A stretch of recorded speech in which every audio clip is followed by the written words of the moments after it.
Weather alert day in place for tomorrow. Some strong winds, maybe even some tornadoes, even some flooding rain. I'm going to let you know when and where it's going to be worst in my Weather Authority forecast. Baltimore's police commissioner speaks about the recent spike in shootings. There is a level of lawlessness. Why he says people don't fear the consequences. A high school class performing at an elementary school level. I'm horrified. The exclusive evidence uncovered by Fox 45 News' Project Baltimore.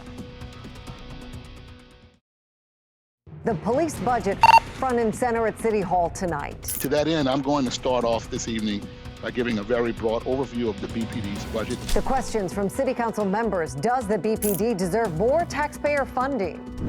Gunfire and fistfights in Fells Point this weekend. It was very clear that there were an insufficient number of law enforcement. The response from city leaders and how business owners are taking the issue of public safety into their own hands. A convicted sex offender pleads guilty to raping 2 Baltimore County public school students. Hopefully, those who made this gruesome error will be held accountable. Fox 45 News Project Baltimore demands answers.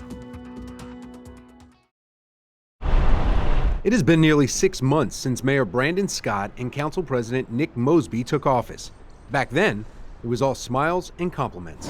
Someone who is a wonderful husband to our state's attorney and who loves and bleeds this city. I would like to thank, acknowledge, and commend our mayor, Brandon Scott. A month prior, then Mayor Jack Young introduced a measure to add 9 new fiscal analysts to office of incoming City Council President Nick Mosby, which would cost taxpayers roughly $700,000. Brandon Scott, who was the City Council President at the time, took exception, calling the move fiscally irresponsible, which led to some choice words from Mayor Young. When you become mayor, you're not going to work with the president to give him the tools that he needs, which will cause a fight between you and the president. And that prediction of a fight turned out to be true. After they took office, Scott and Mosby sparred for weeks over the 9 new positions, their offices trading blows through written statements. And this week, Mayor Scott chose to veto a controversial bill supported by Council President Mosby, which would allow renters to purchase insurance instead of paying security deposits. In a heated statement released Monday, Council President Mosby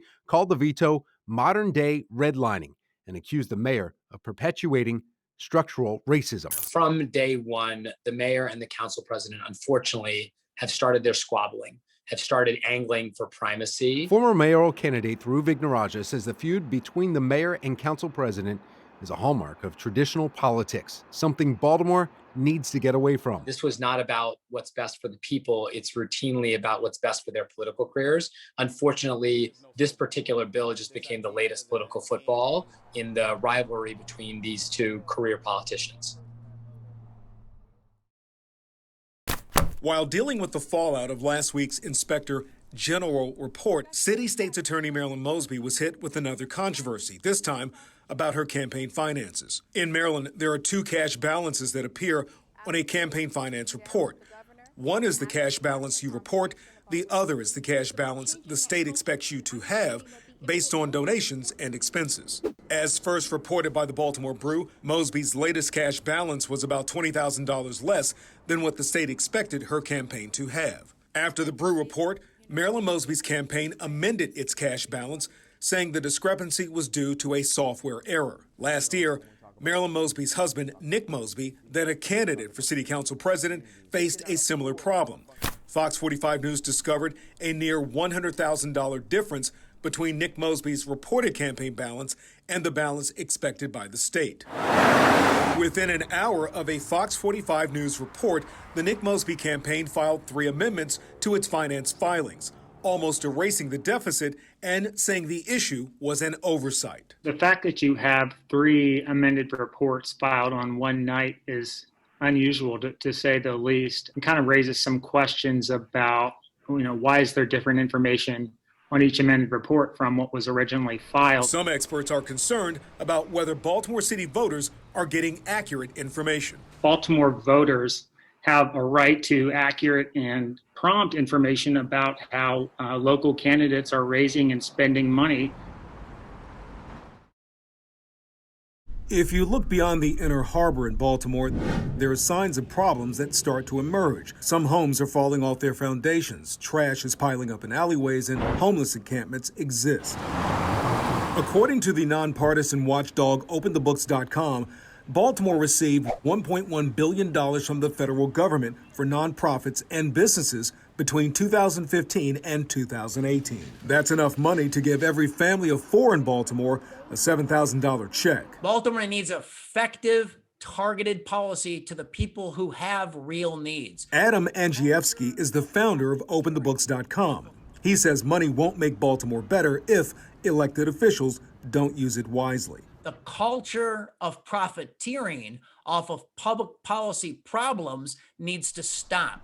People who have real need the aid, and everybody else, all the profiteers, they need to be rooted out of the system. With elected officials at the center of the discussion and a new mayor, city council president, and comptroller in office, efforts are ramping up to hold Baltimore city leaders accountable. We've joined together to make for a better Baltimore. A new initiative by a group called Act Now in Baltimore hopes to build better communication between citizens and City Hall. This is the time for which we need to reset and redirect our government for the betterment of everybody in Baltimore City.